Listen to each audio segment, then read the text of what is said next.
today. This morning. This morning.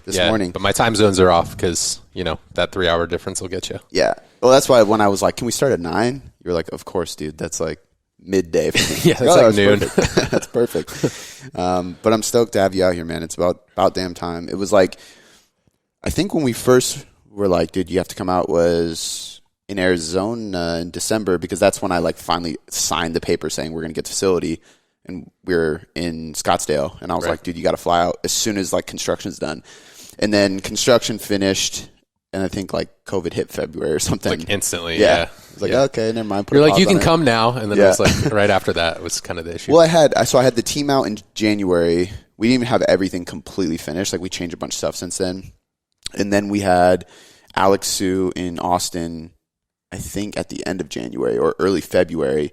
And then you were supposed to come next, talk to Brad, Jordan Syatt, like a whole bunch of people that were like, yeah, I'm down. We'll come out. And then COVID hit. Yeah. Now nobody's coming to see me.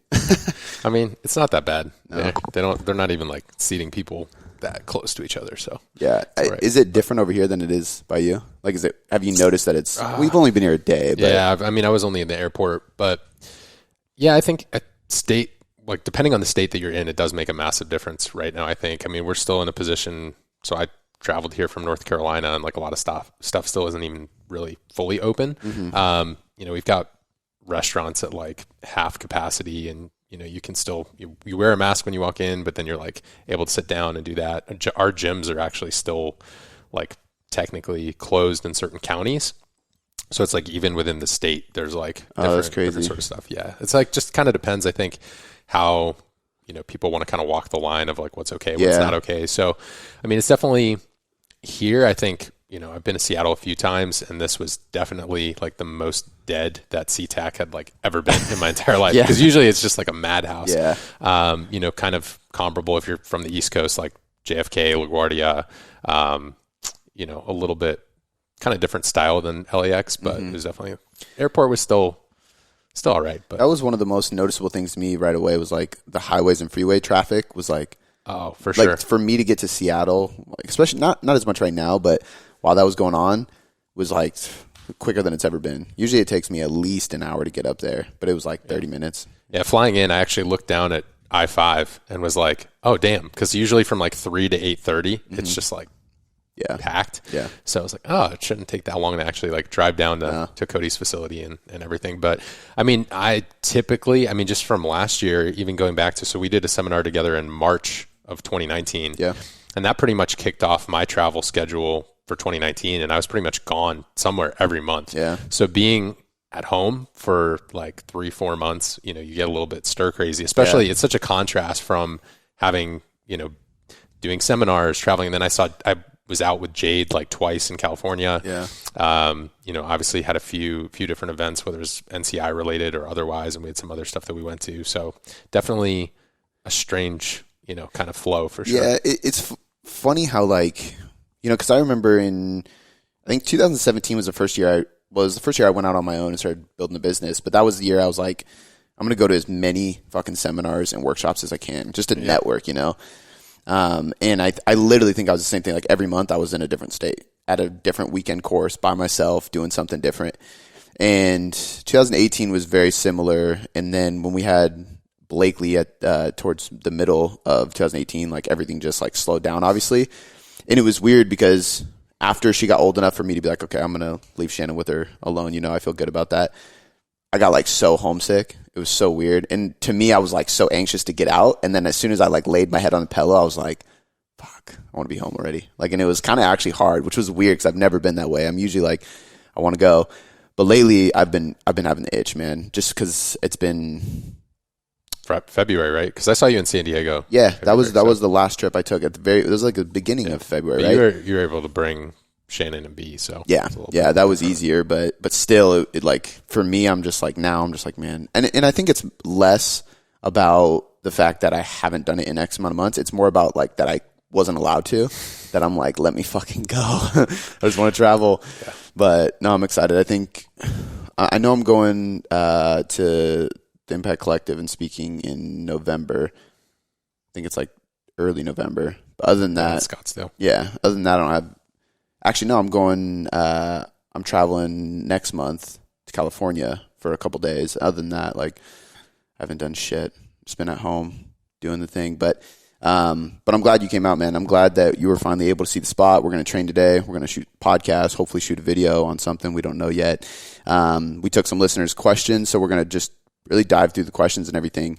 But first, man, I wanted to ask you this before we dive into it.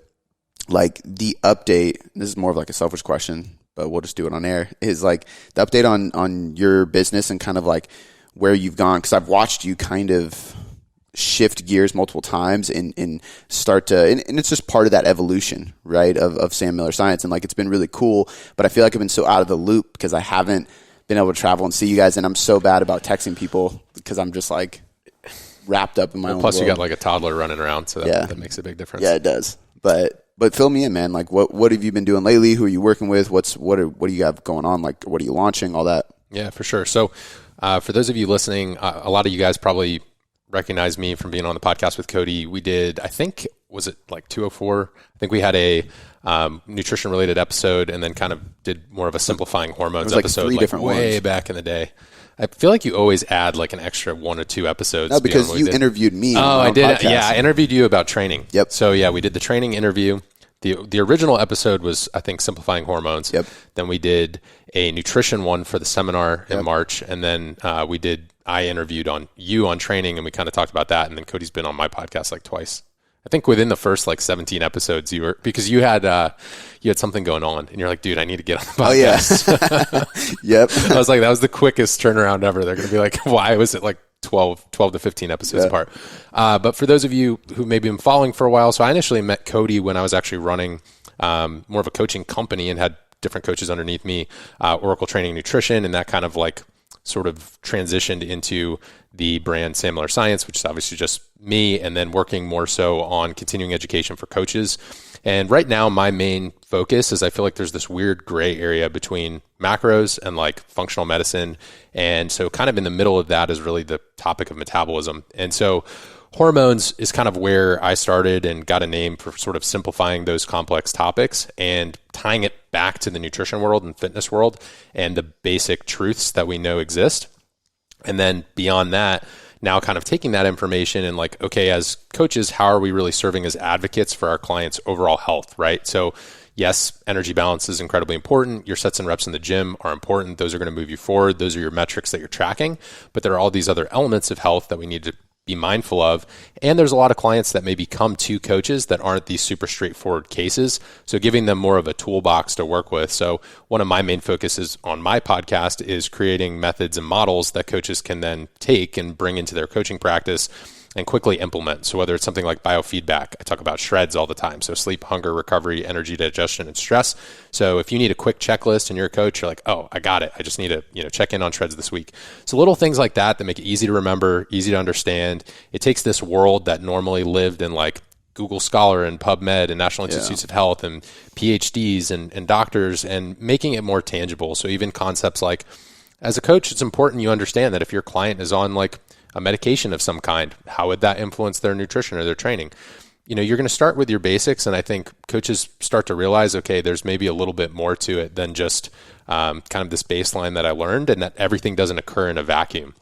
And so that's really where I come in, is to help coaches who feel like maybe they're, doing maybe a few too many late night Google searches and like starting to tread into some water that they're unfamiliar with, and then just kind of come back, break that down, give them some tools so that they can really like dissect that and figure that out. So one thing I'm doing right now, so I think when this will air, we'll have just completed a 3-day coaches workshop. I do sort of run these fairly frequently, so you guys are more than welcome to pop in.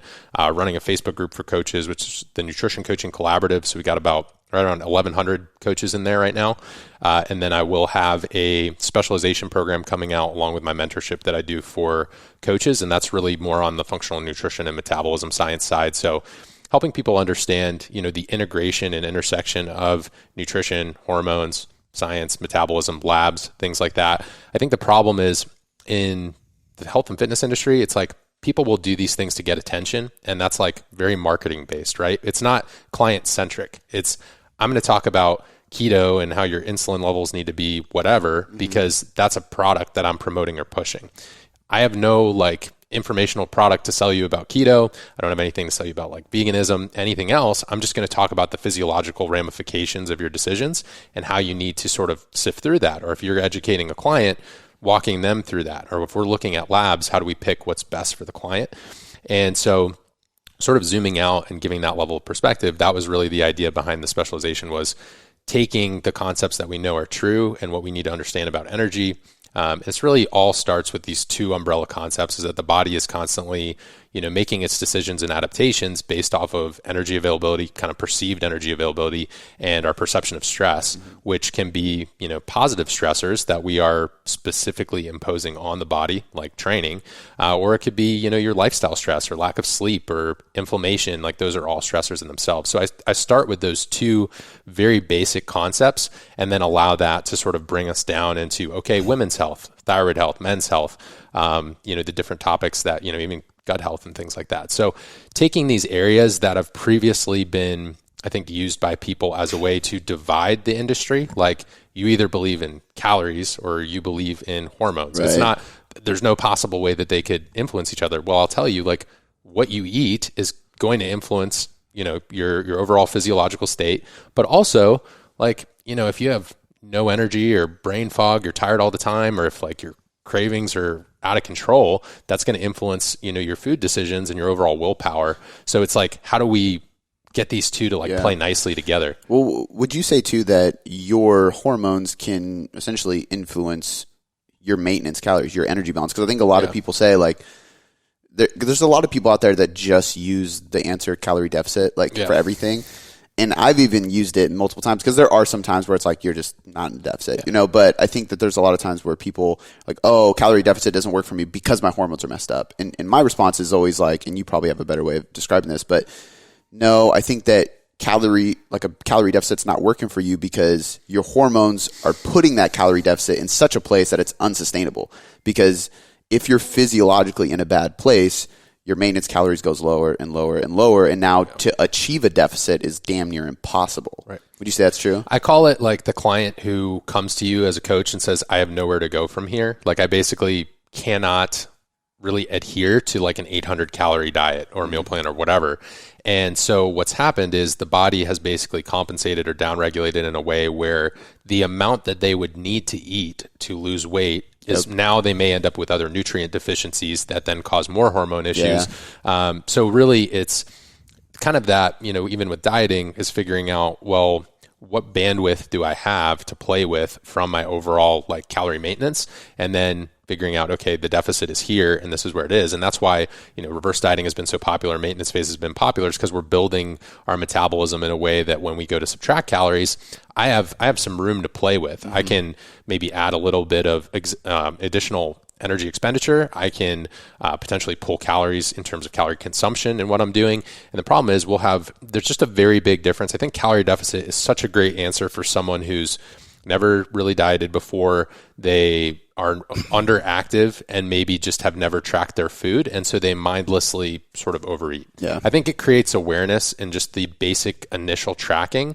The best thing about it is it creates self-awareness. And self-awareness is so important in all areas of life. We even got some questions like related to that for the podcast, just in terms of like auditing yourself. But I think really when you're tracking your food, it's just an audit. You're figuring out, here's where I am, this is my data, and I can make decisions based off that data. So it's a great starting point. I think where people go wrong is like, well, there are caveats and kind of nuance to things. So if you've been training for 6-7 years and you go to the gym 7 days a week and you've been on, this, if you didn't periodize your nutrition and you've just been pulling calories for, weeks, months, years on end, well, we might need to just take a different approach for a while so that you can then go back to calorie deficit being the right answer for you.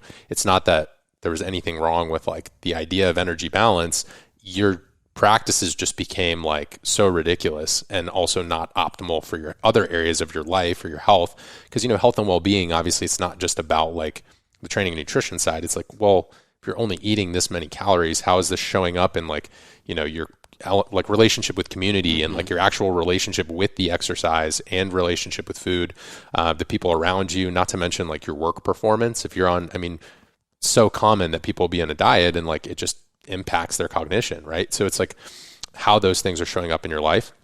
managing those variables. And it's like, we want a deficit, but we want it in a way that like it doesn't totally mess everything up in the process. Well, so and that's the depth of an answer people need, because when gurus and people are on Instagram just saying calorie deficit, now like people don't understand that even if they do need to go to fucking 800 calories to lose some weight, there's all these other consequences that are going to make the rest of your life so much harder. So you still shouldn't diet. Yep. So telling somebody a calorie deficit is the answer is encouraging them to get into that hole, right? Dig themselves into that deeper hole. So I think people sometimes do need to go into the weeds, which is why I actually respect people like yourself, myself, and some of the people in the industry who are so focused on the education, because I think this happens with just like the average client and the coach.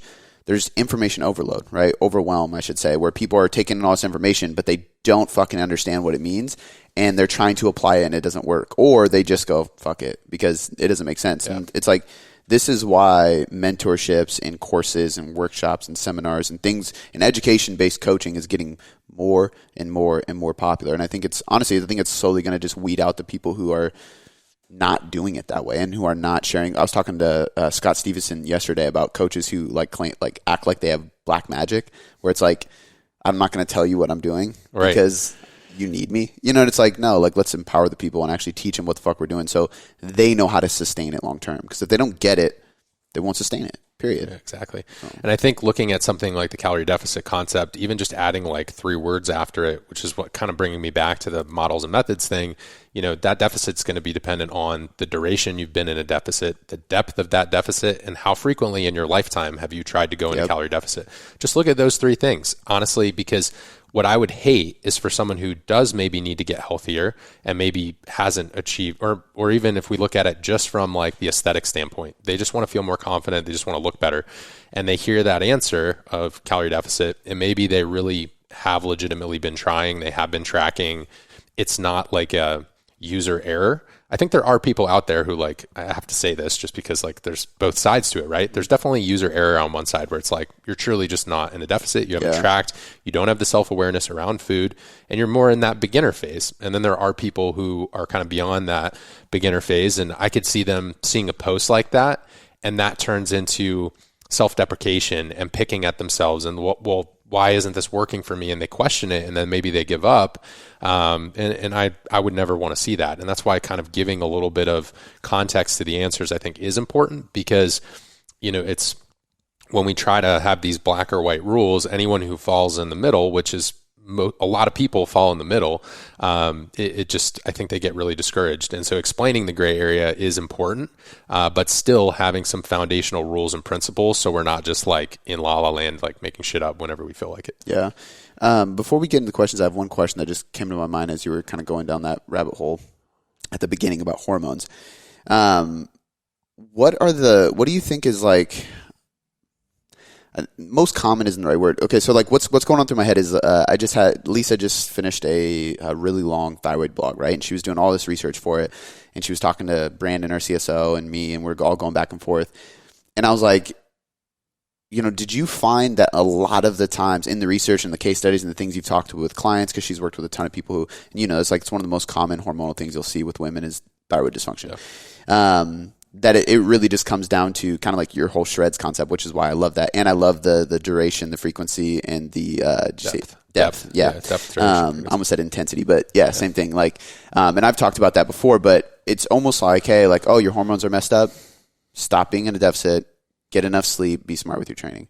Like, realistically, like, it's like, I guess what I'm asking is, more often than not, is it actually pretty simple things that people need to do consistently versus supplementation or nutrient timing or like hopefully not hormonal replacement and things like that?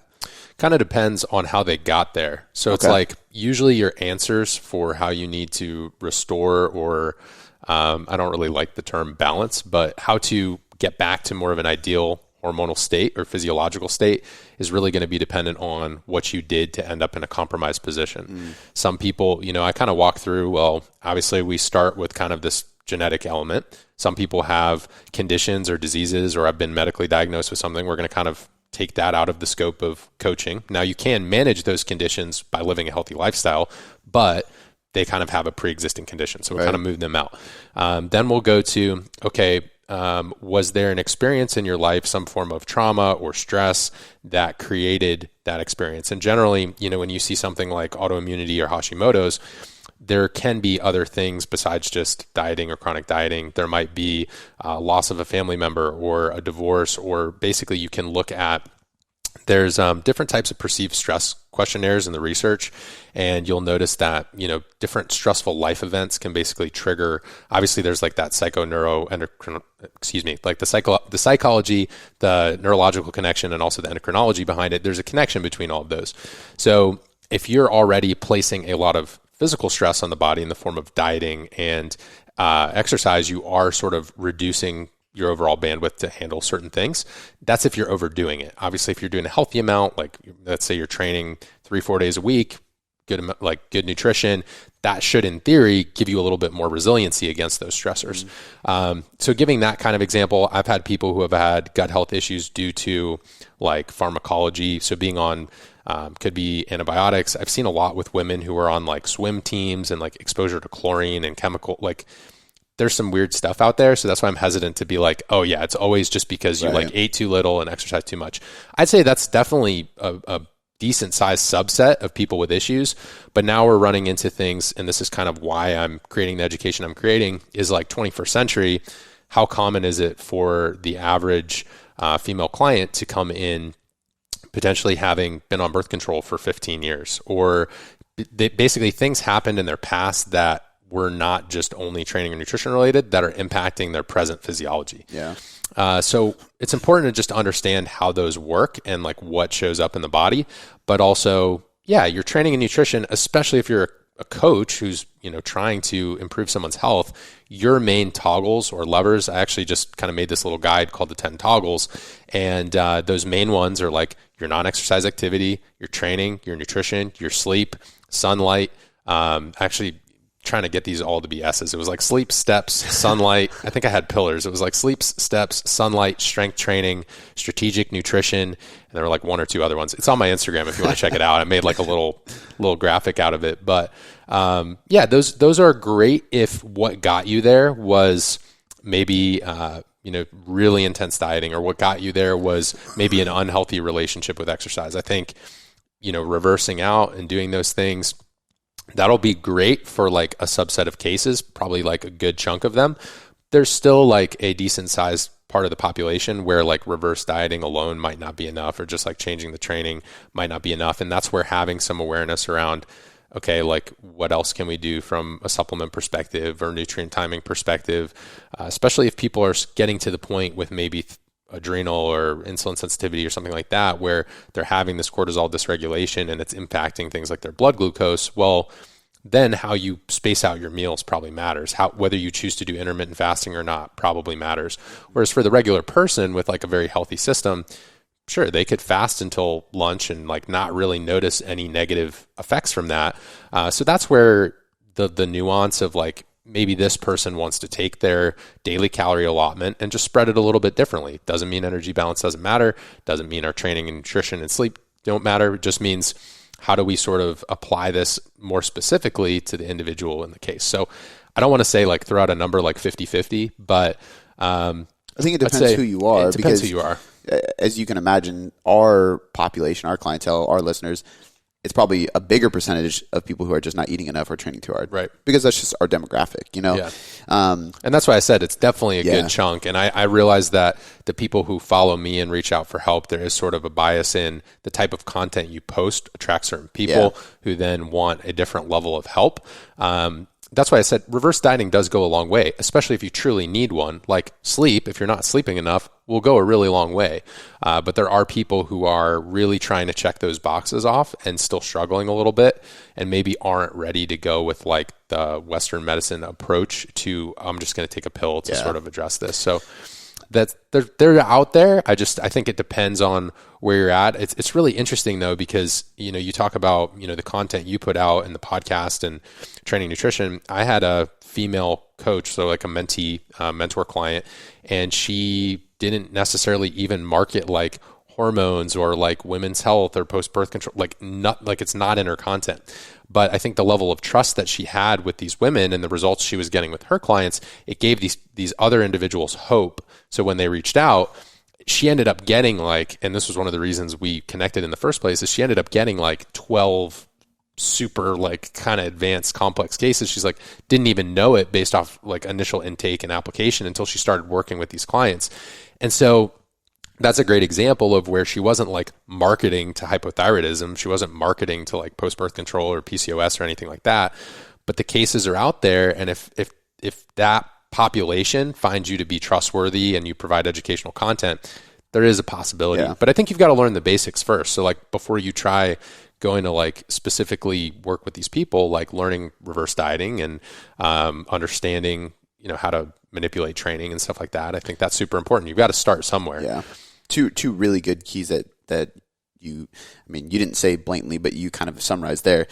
One, this is why so often I struggle when people will send in questions through our podcast forum and it'll be really long and they're like, here's my macros, here's where I'm at, here's my goal. And I'm like, you sent me like 2 paragraphs. I still have 27 questions about your history, So like for people listening, like one, that's why we say the word, it depends so much is because, Sam just ranted off the whole thing was like all the different reasons why it depends and why we can't just give you a black and white answer or why a calorie deficit isn't always just the right answer.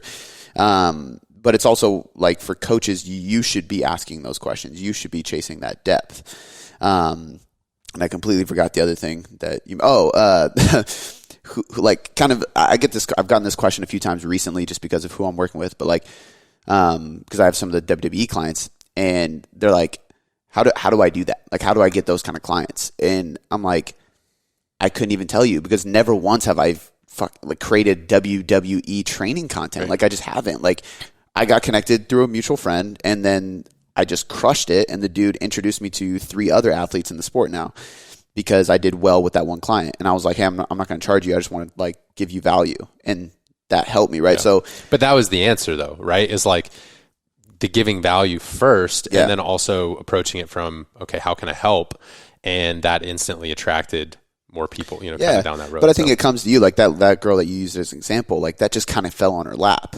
So she didn't, and now she could probably market that way and do really well in that niche.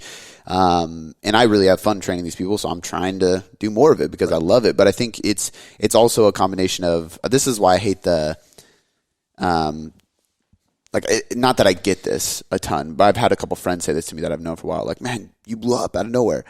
And I'm like, dude, I've been like literally like slaving in the gym since I was 18 years old. Like it's been 10 years of doing this. So this did fall on my lap. Like I didn't hustle to get it or anything, but it is a combination of meeting the right people, doing the right things, delivering value for years and years and years until somebody came in that was like a high profile client, But we've already been going for 30 minutes, man. Let's get into these questions.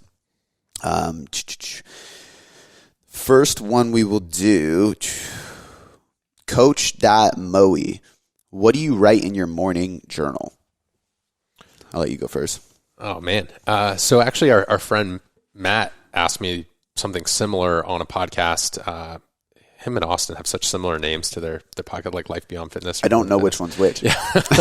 And it's no offense to them. No, I love both those guys. I like those guys. But so when I'm on point with everything, I try to just divide a piece of paper into 3 because that way, regardless of whether you have some fancy journal or not, anyone can do this, but you can also sort of reverse engineer it depending on the tools that you have.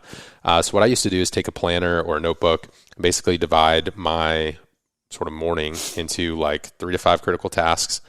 I would also kind of future pace. So looking at like 3 to 5 examples of where I want to be. And also looking back at like retrospectively, like 3 to 5 wins or like what's going well or things that I'm grateful for. And it creates like a very easy way to just go like be present, but also know where you're going, but also know where you just came from. That was the most simple format that I've used. So typically when I'm asked a question like that, that's how I share. Because he said, what do you write for your morning journal or morning routine? What do you write in your morning journal? So I think journaling it's interesting, right? Because I know I have friends where journaling means brain dump, and I have friends where journaling is this very structured, very spiritual, like so many questions. And I've even seen, like Brendan Bouchard has his planner, like high performance planner, has like 12 questions in it, and it's like super, specific.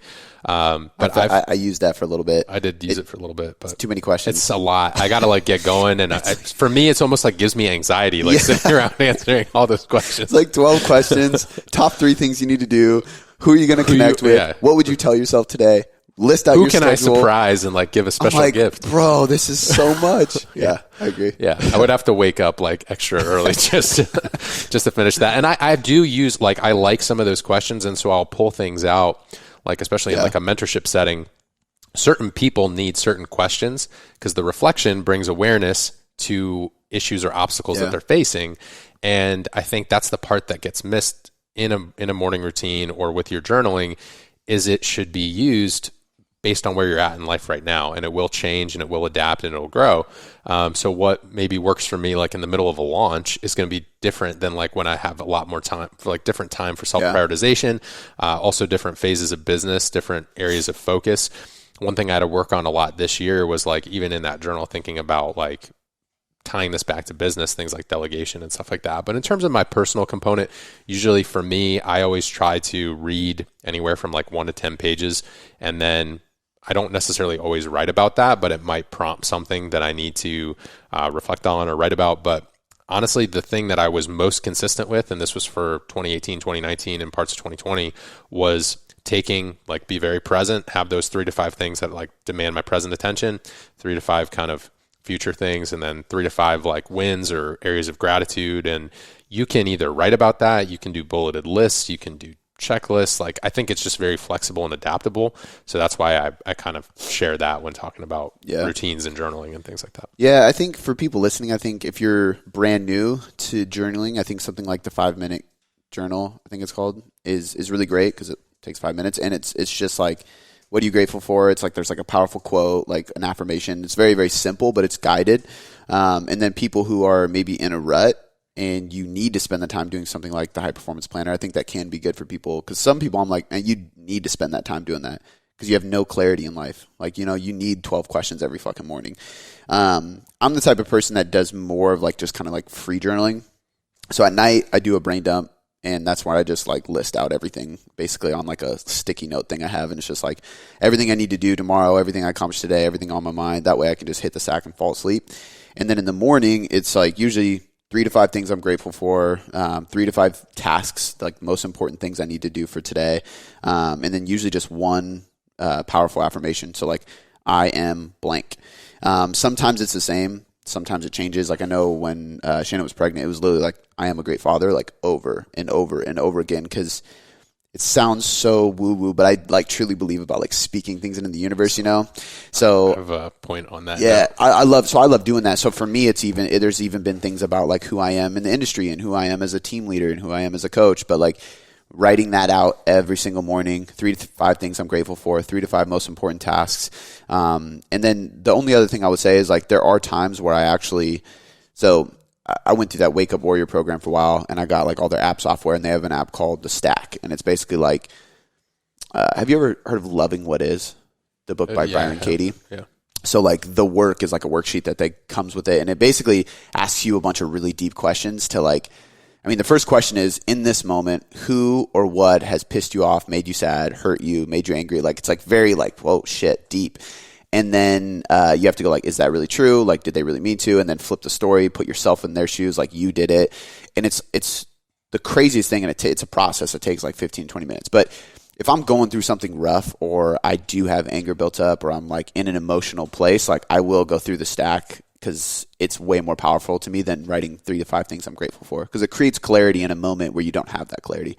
But I would say I do that like, I did it every single day while I was going through Warrior, just because like that's part of it. It's like you just do it every day to get used to it. And now it's like once a week, sometimes twice a week, sometimes every couple weeks. It's really just like when I feel like I need to sit down and like go through that process, I'll do it. But otherwise, it's pretty simple in my journal.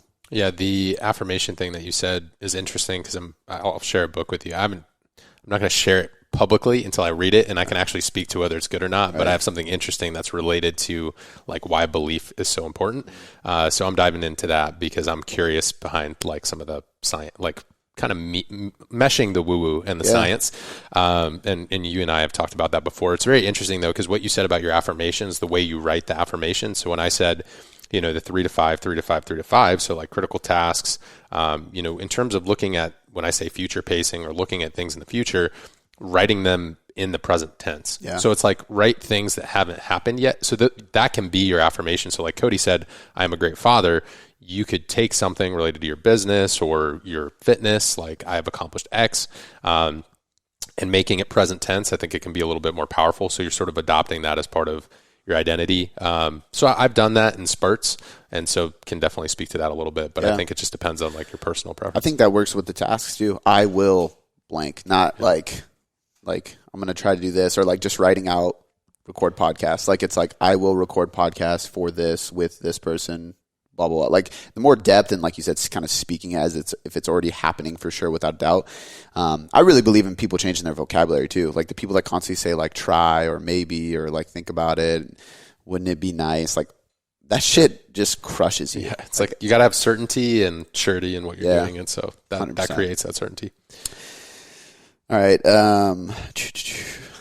You can tell these are asked to me. A top 3 a day to remember songs. It's like a punk emo fan right here. Best nutrition coaching program. Thank you with a smiley face. Mayor 7. I'm only saying this because I have to plug Tailored Coaching Method. I think it's the best nutrition program there is. I don't know if she's a coach or if she's a client, so I'm obviously going to say our company's the best when it comes to nutrition coaching. If you're a coach looking for coaching programs to help you, there's honestly so many. It's hard for me now. Like when people ask me that question, I like list out 5, and I'm like, just go look at them all and pick what you think is best. I went through MNU, which I really liked. It's a year long, so you got to really commit to it. But that one covers fucking everything. I mean, they have a year with you, so it's pretty long. Obviously, we're fans of NCI, and it's pretty diverse because they have a lot of different aspects of it. PN is always great, depending on who your clientele works with, and I think that's a big thing too. Like, you know, if you work with a bunch of CrossFitters, I'm probably going to say, hey, you should go check out NCI. If you're just like a Gen Pop fat loss coach and you have time, go with MNU. If you don't want your clients tracking macros and you're much more focused on habits and behavior change, go with PN.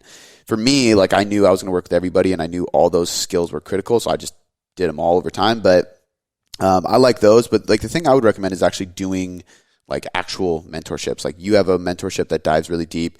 We, as this airs, I think we're launching it on Monday. If not, there'll be a link in the show notes. But essentially, we're doing a mentorship as well. But we cover training, nutrition, some of the research stuff, and then some business stuff. 12 weeks. This is the first time we've done it, but I think that's good. Yours is good. I think Travis Zipper has a really good one. But all of them, like the thing about them is you don't necessarily get a certification at the end, but you get interaction with people who have really good and long experience. And I think that's... So I am adding a credential to are you? So that's dope. So I've changed. Yeah. So initially, you know, I did this 5 times last year, 4 or 5 times, you know, kind of from calendar end 2018. So just in 2019, had over 100 coaches. And then going into this year, I was like, what can I really do to kind of separate this or bring attention, is making it more specific. Also the name before, just like it didn't clearly articulate what you got out of it. Whereas now, so the September program will be the Functional Nutrition and Metabolism Science Specialization. So FNMS. So that way you could just be like FNMS. Like I'm a specialist or I have a credential in that. It should not be, I still believe that other people should go and get a certification prior to that, but it's just... Well, that's not an entry-level program. Right. Like you should go get like a general nutrition coaching cert or a general... It's like when people start really diving into super advanced stuff and I'm like, are you a certified personal trainer? No. Yeah. Okay, we'll start there because one, it's a really easy test to pass, but which I think there's a whole other topic. I think it's too easy at times. Unless they updated it. When I took it, it was like... I remember a question saying, what exercise is this? And it was like a guy doing a curl. And it was like lat pull down, squat, barbell curl, or push up. And it's like... Fucking kidding me? Yeah. I think that speaks to a good point, though, in terms of like, you know, that's why researching the person's content and like what they put out, because that'll speak volumes versus just a video of them doing barbell curls or something. Yeah, and committing for coaches, like committing to stuff like we're talking about right now. FMNS, right? Yeah, that was, I think that was FMNS. right. Yeah. I'm still getting used to it because I used to be, yeah, so it's functional nutrition, so metabolism FNMS, science. okay. Yeah, because before I think it got lumped in where it was like just hormones, and that's not necessarily the case. It's not just labs, because there are other like diagnostic and very blood chemistry oriented things, but I don't think they integrate it back into they're basically just like drugless health practitioners. They're not like nutrition and training coaches and fitness professionals. So the idea of like functional, it's just like when you talk about like you've had FIT was like one of your programs, right? So it's like, I think it's important to tie back to that. I've been using the word metabolism a lot with a lot of things lately versus just calories or hormones. It's kind of that integration point. And then science, obviously, had to put that somewhere, and just needed something that kind of made sense that flows together. So that's it's very similar program, still 12 weeks to what I did before. I am adding a little bit more group interaction. They're going to get like because now I have so many past resources from running this program, my different ebooks, videos, digital products. Like really, it's a lot more than just when I just did mentorship before. It's basically like you're getting a course mentorship combo, plus you actually get a live. One thing that always bugged me about some of the traditional certifications I did, even some of the more renowned programs, it's like you don't actually have a coach. You like go for either like PN, you self-study. Now, like a lot of respect to those guys that have like made more people want to be nutrition coaches, and they've made it more accessible, which I think is a huge win there. But I think we can look at pros and cons of every program. I think if you looked at a con of what Cody and I are doing, like, you're going to have to pay attention for 12 weeks. You're not just going to grab a textbook and like, circle answers and do whatever. Yeah, do it at your own pace. But there's something to be said about like you achieve your goals a little bit more quickly. One frustrating element for me, and the reason I do things the way that I do them, is I would be the guy that would go to a weekend certification. I would learn, but I would like have a bunch of questions after. And if you're in a room of 30 people, maybe 50, maybe 100, how many times can that instructor realistically call on you for your question in the span of 2 days? Maybe twice. You're going to get called on twice, and then on Sunday you're going to leave. Maybe you get the cert, maybe you take the test, whatever. And the weekend certification model, I think, leaves a little bit to be desired with complex topics, because well, what if you don't fully grasp it yet? Or what if you need more case studies? What if you need to see someone else articulate it so you can weave it into your content? Because my goal isn't just, you can answer these couple questions for your client. It's, I want you to be a content producing machine in these areas that you understand. And now you are able to basically like have a sustainable practice, like talking about these topics. So that was my frustration with the weekend certification. The self-studies, I think, can be great. There's a lot of programs now that have like digital modules online. I just think some people, they truly have good intentions to learn, but they sign up for a digital thing and they don't actually do it. So I think having someone where it's a manageable group where you can actually be like, hey, dude, where are you? What are you doing? Come on, Cody. There's a limit on how many people you will allow in there, right? Which is that's a downfall from like a business scalability element, right? So there's a reason people do textbooks and self-studies. But I think that just shows integrity, right? Like, so we have a limit on ours too, and we have a live every single week and we know that like, well, if we have more than 10 people in there, it's going to be hard for us to answer enough of the questions in the time frame we have every week. And we want a place where, and I think this is like what I love about what you do too. A lot of coaches just don't have confidence in what they're prescribing. And even if they're prescribing the right thing, they're like, is this the right thing? Should I give this to this person? They're kind of in that scarcity mindset with it. So having a person, like an educator essentially that you're paying and you're being a part of the certification or mentorship with, or multiple, being able to give you that feedback and tell you like, don't do that. Or that's actually the right reason for doing that. You can feel good about that. You know what I mean? That builds your confidence. And I think you're not going to get that out of a textbook. Right. But and clients pick up on that too. Like if you're super shaky about 100%. It. Now I will say, I actually just posted, I just grabbed a new textbook. So like, I still think it's valuable to have textbooks, especially if you're creating a lot of content or you're educating. Like, so for me, part of my job is to educate my coaches constantly. It's important to have that because it's really just like a huge reference book. You know what I mean? Like there's an index, there's studies, there's all these. If you get a really good textbook, there's so many different topics and methods in there that you can just go, I need to think about this real quick, or I need to refer back to this so I'm not like incorrectly posting or writing about it. So I encourage coaches to have textbooks, but yeah, I think we answered that question good. The next one, Liz Beth HP, how do you audit your life? Do you want to handle this or you want me to go first? So I told Cody going in it, like when we started chatting about some of these questions, I think there's a difference between a self audit and having like a coach or having a mentor or kind of role model audit you and what you're doing. Just like what Cody just said with that case study example, that mentor client could basically go back and say, here's how I was going to approach this. And then you have the coach audit you. I think in terms of, personal audits of yourself, I think that's where I know you're big on like metrics and tracking and like, I mean, you have so many things that you track. It's like, I look at your stuff sometimes, I'm like, man, he's got so many things that he's tracking. I think you do have to have like some measurables or some level of management to what you're doing. So I think the idea with an audit is you're creating awareness. So then with that awareness, you can then meet those challenges, obstacles, and issues head on. And then, see how you do and what actions you're taking specifically to address those. So I think the audit sort of precedes the action, but then you're going to do like a follow-up audit down the road to make sure you actually improved.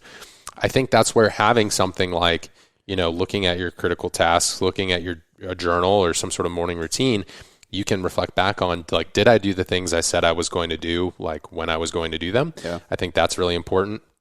I think also, in terms of just having goals when you're doing active goal setting, whether it's like 90 days, a year, or a shorter period of time, like a weekly goal, you're just going to go back and reflect on, okay, did I do this or did I not? Right. But it can be hard. I think until you cultivate that skill and you're used to doing it for other people, you may struggle to successfully audit yourself. And that's why I think community is very important. I think having friends who have similar goals and objectives so you can maintain alignment and kind of similar parallels, I think that's important.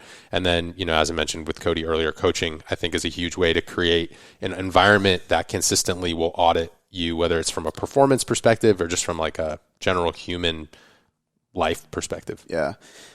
I think there's a difference between assessing and auditing, right?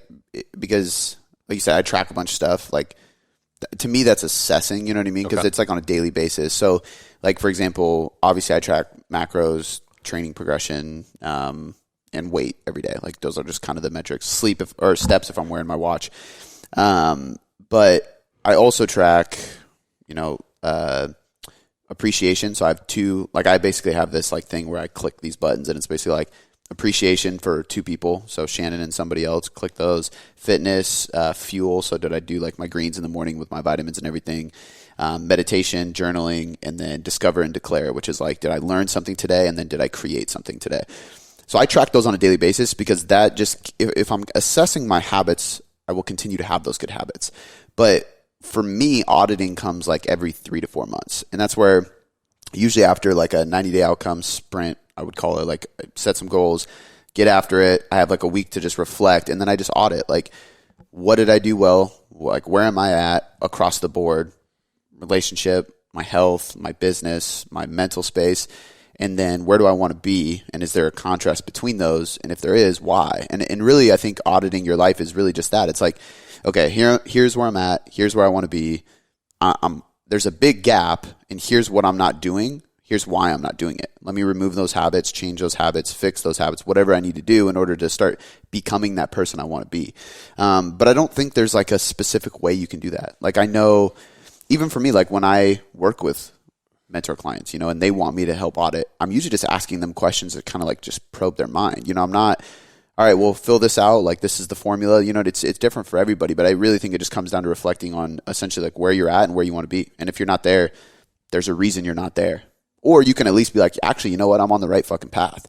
So I don't need to do anything. I audited and I'm actually in a good space. I'm just going to stay consistent versus shit, I'm not doing half the stuff. Like, even for me recently, I kind of did audit because I started noticing sense of overwhelm, anxiety, like lack of motivation for like weeks. And I was like, what the fuck is going on? So it's funny, I told Shannon, hey, I'm going to go in my office for a couple hours. It was like at night. I was like, I'll be down later. She's like, okay. I just left my phone out and I just meditated and I sat with my journal and just started mapping all this stuff out. And I just wrote it out, like, what haven't I been doing? Like, how deep has my meditation been? Have I been journaling? Have I been given appreciation? Have I taken a break? Like, start going through all the things I'm doing and not doing, and then just I have clarity on, like, okay, well, now I know what I need to do. And the anxiety went away like that because I saw the holes that needed to be filled. You know what I mean? Yeah. But I don't think you can do that too often. Like, if you have to do that very often, you're very inconsistent and you have a whole nother problem. I think also there's a difference between like a mild audit and overthinking. Yeah. And like sometimes if you're assessing and auditing too much, it can replace the action part of it. And it's like sometimes you just got to keep moving forward and just keep showing up, and your audits you'll get green lights. Like you're going to get 100, like you're going to look good because you're taking the action. I think sometimes it's like this paralysis by analysis of like looking back at things. So just be careful. I mean, like audits are good. Self-awareness is key for everything, but just don't get in a place where like you're so worried about what you've been doing that you stop showing up for the present and the future, because 100%. you can't, like, you're not going to be able to change the past anyways. Yeah. So just create awareness around it and then like take action today and tomorrow and like keep going from there. Yeah. 100%. All right. This is a good one for you. I mean, I have thoughts on it too, but type of weight training. This is from Tara Falloon. Type of weight training when you have adrenal fatigue, or maybe none at all. Or maybe none at all. Does she mean maybe no adrenal issues, or maybe no training at all? I think no training maybe at no all. Training at all. She's like, I may or may not have this condition. So just kind of back up for a little bit. So adrenal fatigue is not really like a recognized term in the medical community. It's really more like adrenal insufficiency or dysregulation, just in the sense that the symptoms are essentially the same. So for like the layman understanding it, like it's essentially the same. It's just the idea that the gland itself, so your adrenals are a gland, but there's this important connection with your brain. So it's not the gland itself that's like, oh, I'm tired, I don't want to make this hormone. The brain is basically either down-regulating or up-regulating or changing the signal to that particular gland. Same thing can happen with thyroid, same thing can happen with reproductive hormones. It's really about that precursor signaling from the brain. And that's like with testosterone too, right? It can be, yeah. So hypothalamus and pituitary will send really to any, so with that's like the gonadal axis. So ovaries in women can have the same thing. Thyroid, basically we have these glands and tissues that are responsible for that like whole hormone production. But like a precursor to testosterone would be like LH, luteinizing hormone, which is going to come from the pituitary. When we're looking at the thyroid gland, like TSH comes from the pituitary to the thyroid to create T4, which then has to be converted to T3. So when we, look at something like the adrenals, we have to look at, okay, what is a level of perceived stress on the body, on the brain? Why would our brain essentially be making these decisions to adjust that hormonal output? Because it's kind of this like overall like general captain, like team leader. It's going to signal the other tissues what they need to be doing based on what it's perceiving in terms of energy output, energy intake, and then also that overall, stress on the body, which can be inflammation, circadian stress, lifestyle stress, like you read a stressful email at work, whatever. Right. So someone with adrenal issues, I would audit first, like looking at lifestyle stressors, making sure you don't have any like glaring nutrient deficiencies. You might want to just take a little maintenance period for a while. I don't love like immediately throwing people into like super hard or surplus or reverse, because if their adrenals are off and there's cortisol dysregulation, and cortisol is basically this alertness hormone, you can be basically you're basically freeing up glucose in a way, and you can wake up with these like high fasted blood glucose scores. You'll see compromised insulin sensitivity, and it's not that you don't need carbs, and in fact I would advise against going like super low carb or anything like that. It's just more so you need to be mindful of how you're sort of like utilizing your nutrition and your nutrients to balance out that issue.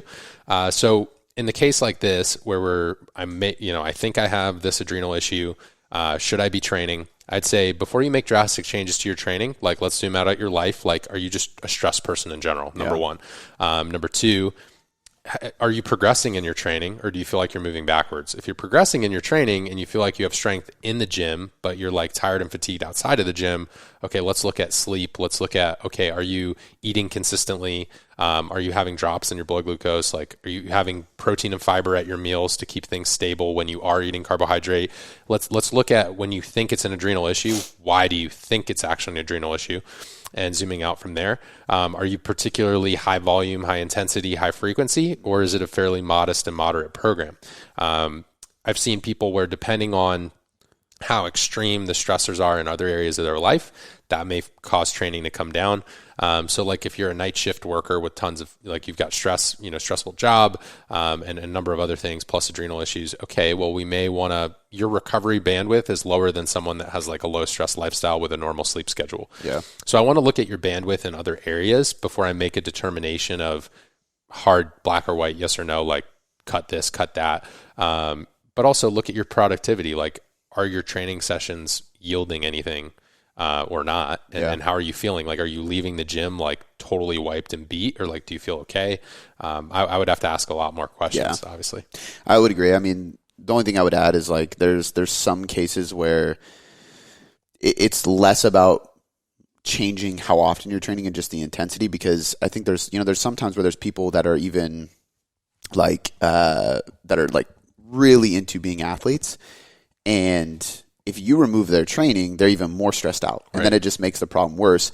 So rather, like, if you have a CrossFit athlete, it's like, hey, let's just tone down the intensity on a few days, right? Or like start using an RPE scale, right? And like not going to 10 RPE every single day.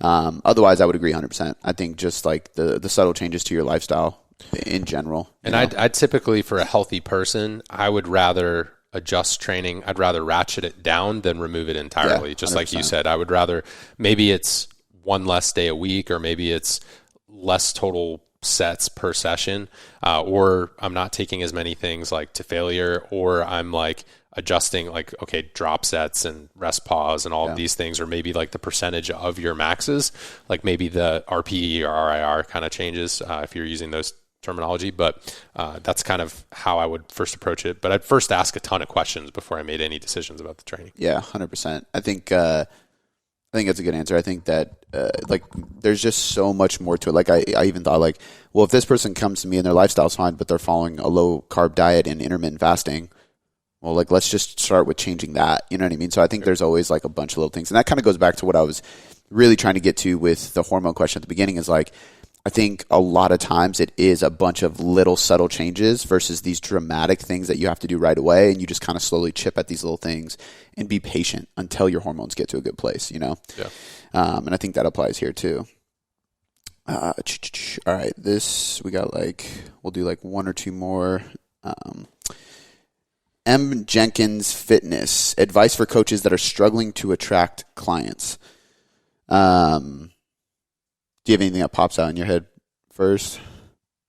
I mean, my thing is always like, I always go back to value. It's like, if you're struggling to attract clients, like if we go from like a business perspective, one, your message might be off. I think that a lot of times people, I mean, it took me years to figure out my message. Like, I don't know about you, but I was almost like copying other people's message and other people's branding, because that was like my North Star. Like I want to have that. I want to be like that, versus having my own voice. So I would actually encourage people to study. Like I read a lot of books about how to write better, how to find your voice in writing, and just personal development allows you to start being more authentic. And I think once you start having an authentic voice, it's easier for you to find and then deliver your message with confidence. And I think that pays off tremendously.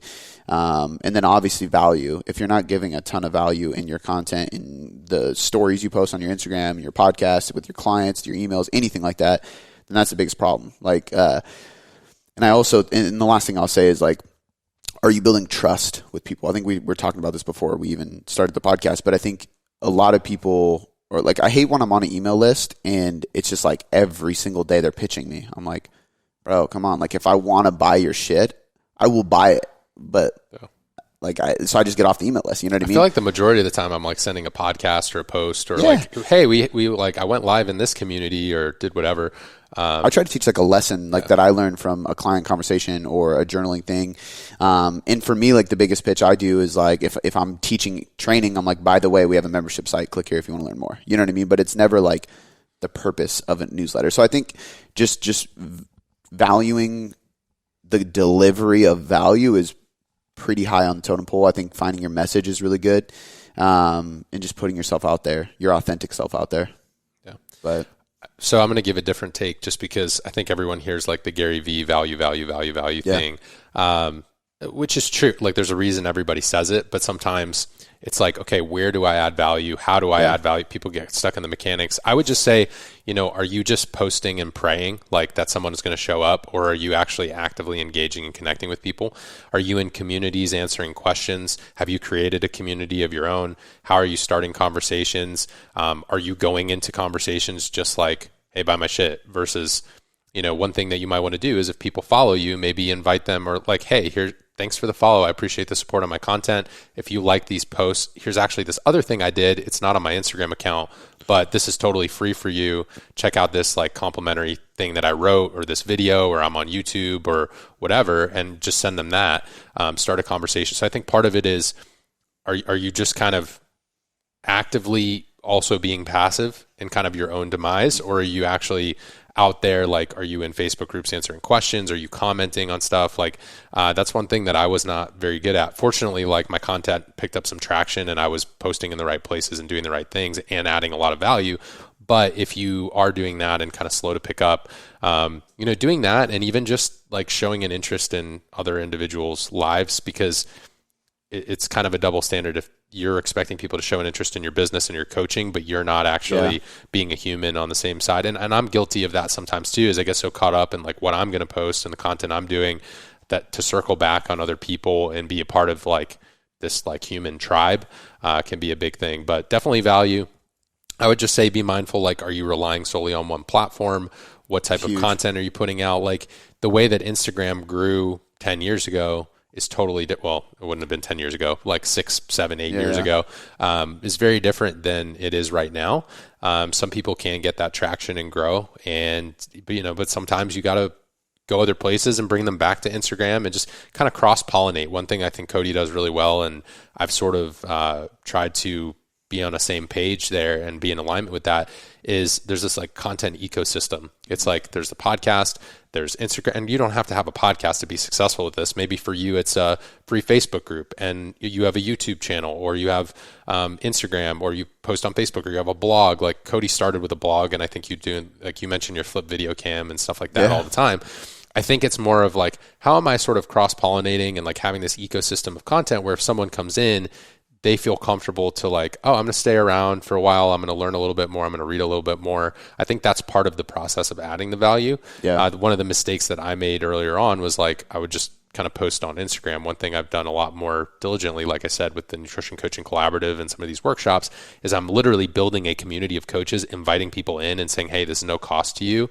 And these like other 1,000 people are just hanging out and you can learn from their questions, and I'm going to answer stuff too. So I think that makes a big difference. So just try to audit what you're doing with your content and kind of go from there. I think I started writing a post, and like the first thing was like entrepreneur over an influencer, like what's the difference? And I think like an entrepreneur or a good coach or anybody who's trying to add value to the people they serve, you're going to be in different places because you can't truly deliver the amount of value that you have the potential to just on Instagram. So the way I look at it is my Instagram might attract your eye, get your attention, but I'm going to say, hey, go check out this free guide. It's 10 pages. It's free. Download it, read it, learn about it. Or check out this video that's 20 minutes of me talking on a whiteboard, teaching you a topic. Or my podcast that's an hour long where I go deep dive. Or this research review that our CSO does. And it's like all these different super in-depth, long-form pieces of content that I send people to after they do Instagram. And I think that's the big key because, I like some of these influencers. I like the information they give me, but I don't trust them with my progress, my results, or my business. Like if I'm going to hire a coach, I'm going to hire a coach that, one, I trust. The only way to get trust is seeing more than just Instagram. And two, can actually speak on a topic for a long period of time. Like I trust you with hormones more than anybody because you can come out with episode after episode after episode talking about all these different aspects of the endocrine system in depth for a long period of time. You can't bullshit about cortisol for an hour straight without really knowing the ins and outs of it. You know what I mean? So I think that being able to find those long form content is like, to me, is the best way. And I've even had people apply for coaching and say, I've never, like literally, I was like, oh, where did you find us? Honestly, I've never heard of you, but I Googled something and saw that you had a CSO, and I thought that was like pretty legit. It's like that makes me trust you. Yeah. And I was like, oh, sweet. And they've never hired a nutrition coach. So to them, it was like, I want to find somebody. Differentiator. Yeah. And that's putting more in like literally Brandon's on our team to create free content. Like he literally gets paid to write blogs and research reviews, get on the podcast with us, and then of course educate our coaches. So he does like coaching presentations every month for everybody. But that's investing in value. You know what I mean? I think that's super important too. Now, obviously, not everybody can do that at the beginning. I didn't for a long time, but I think I just wanted to piggyback off your idea of having that ecosystem or being able to like send them other places. And if you're only doing Instagram, and I love that post and pray, I've never heard that. If you're doing that and you're not creating long form content, you should. And if you don't have confidence in creating long form content, then you have some studying to do. And there's nothing wrong with picking a topic that you're like, I know it, but I couldn't write 2,000 words on it. Okay, we'll start doing research because you're going to learn more if you write about it, guarantee. Yeah. I think part of it too is, so what Cody said in terms of, you hear with Instagram a lot, like know, like, trust, right? So I might know you from Instagram. I might like your stuff. But it's hard. Think about how much trust you can build with 2,200 characters versus like an hour long podcast, just like you said. And I use the same approach. Like I think one thing with my podcast is it's much harder to bullshit someone for that extended period of time. And they're also like taking time out to listen to you or invest in what they're doing. Also, people are just busy. So like, is your content easily consumable versus like, are you requiring them to like go out of their way to do it? One of the reasons like I've enjoyed making my podcast is I feel like people can be driving or, you know, maybe they're working out or they're going for a walk and they're just like, oh, I'm going to just kind of feed this info into my brain. And then they'll engage more on the Instagram and Facebook stuff anyways. The last thing I would just say is if you're struggling to attract clients, like social proof and, you know, help a few people. I don't know if you have any coaching examples of where you've been successful. Make sure you're posting that, talking about it, talk about obstacles your clients are facing, give people like that relatability factor. And also they can trust you even more because they see that you're getting results. But I think start there. And if you don't have that, maybe help a few people and then talk about how you're helping them, or, you know, be like, I'll help you in exchange for being able to talk about this transformation. I think that's something too, is like, if you're only content, like you have to have that human factor too, of like people think about the decisions that they're making, if they're going to invest in a coach or something like that. Well, and I think that, you know, there's these different platforms for a reason too. Different people, like we have a specific audience that loves reading blogs. And then a lot of people are like, I'm not going to read that shit.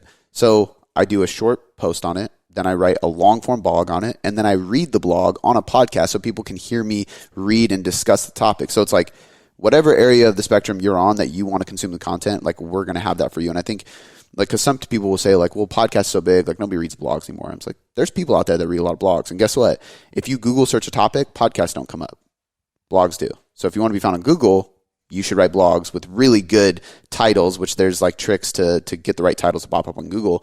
But like study SEO and start writing blogs, because you could be like, I've written blogs because I recorded a podcast on it and the podcast is linked in the blog, but I know I want people to be able to find it on Google. So I like do my trickery and make sure that people can find it, you know? And I think that's pretty damn important too. But again, it just goes back to the idea of like diversify what you're doing with your content in general. So you're not just in one place. Yeah. You know? Sure.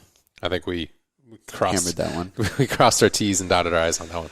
So I think we're good, man. I think we're going to wrap it up there. It's about hour and 10 minutes. Thank you for joining me on a weekly Q&A. Sam Miller Science. Thanks, man.